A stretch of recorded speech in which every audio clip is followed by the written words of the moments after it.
Made perfect sense why they didn't really promote or advertise Crimson Desert all that much before the game was actually released. At least they didn't advertise it to the same extent that they would other games, you know. Like, they couldn't give us any kind of detail of a story or anything like that, you know. It all makes sense now. At the end of the day, it turns out that all that game really has going for it is beautiful graphics. That seems to be it. Oh yeah, in an open world or whatever. You know, it tries to throw in way too many gimmicks in the game because, again, they were trying to copy Tears of the Kingdom, something that's already been confirmed by the developers themselves that have spoke out that they were pretty much forced to just copy Tears of the Kingdom.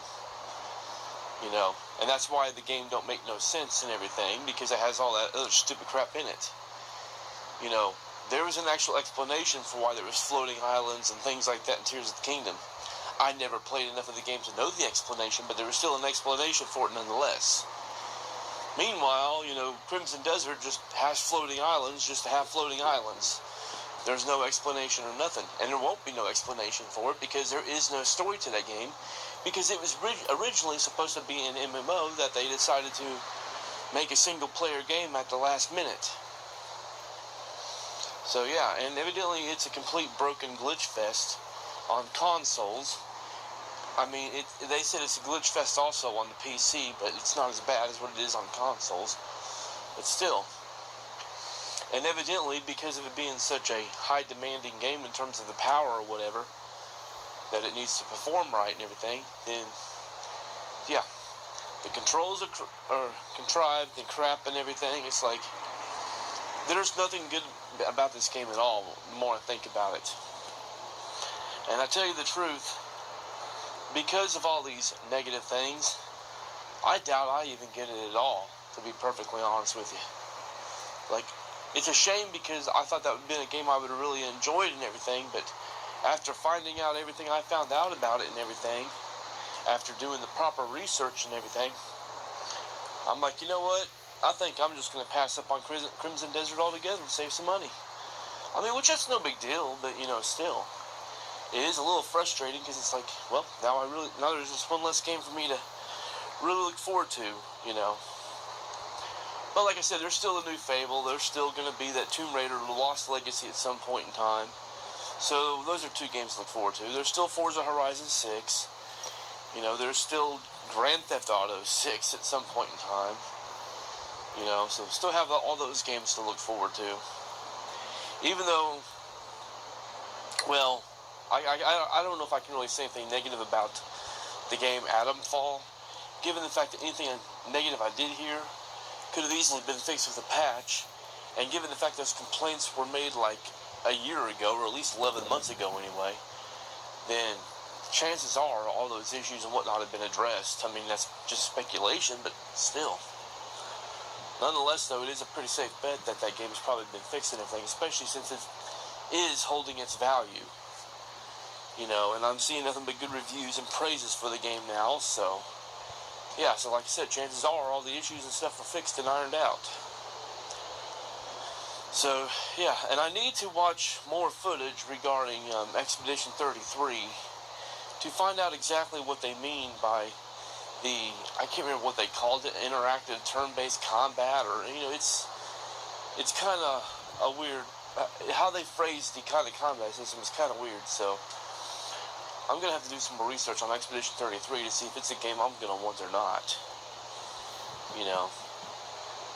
Because, I mean, if it's like Xenoblade, like, if that's what I'm thinking, if I turn out to be right when I think that it's like Xenoblade, probably not going to care too much for it, if I'm going to be perfectly honest. You know, I mean, at this point, I really am at the point to go ahead and sell Xenoblade Chronicles Definitive Edition 2 and just call it a day. You know. I'm not saying that Xenoblade Chronicles games are bad or anything like that. But when it comes to combat system, I can't bring myself to get into it. So, yeah. I mean, I could tolerate the first Xenoblade Chronicles game better than the other ones, but, you know, still. Because I think the combat system got a little bit worse and more confusing and everything in future installments. I know that's how it was when I tried playing Xenoblade Chronicles 3, and that's the reason why I sold that game. So, yeah. But nonetheless, though, I mean, as of right now, oh yes, I also have Pragmata to look forward to, which comes out sometime in April. You know, sometime next month or whatever. Of course, it'll be a while before I get it because, you know, there's other things I want to get first, but still. But like I said before, yes, I may be a hypocrite for what I'm going to do, but at the end of the day, I'm going to go ahead and get WWE 2K26. Because as of right now, that's pretty much the only thing I'm really, really looking forward to getting. So, yeah. And like I said, I don't have to create Carly Prime or Gabriel Slade and characters like that in that game because they're actually unlockable. Which, about time, my goodness. You know, and then there's also the fact that you can even unlock previous My Rise characters like the Lock and the Captain and LJ and the Dark Horse and Trey and Red and Buzz. Been nice if Jacob Cass would have been one you can unlock, but to be fair, WWE 12 was not a 2K wrestling game, so yeah.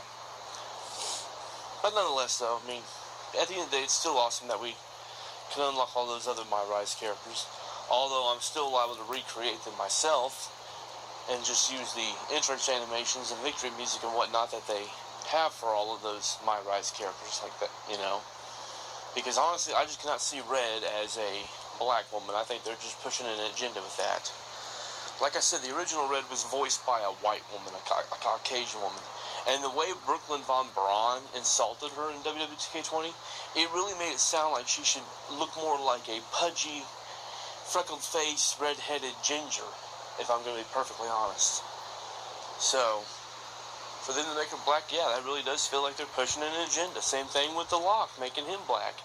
I'm sorry, but at the end of the day, he also was voiced by a Caucasian. So, yeah. And when it comes to Trey, I always pictured him like, kind of like a mixture of like The Miz and Zack Ryder. Or Matt Cardona, whatever the hell his name is now, but yeah. But nonetheless, though, yeah, aside from the corporate greed, everything about WWE 2K26 looks awesome. And like I said, 200 call slots, and everybody knows how creative I am.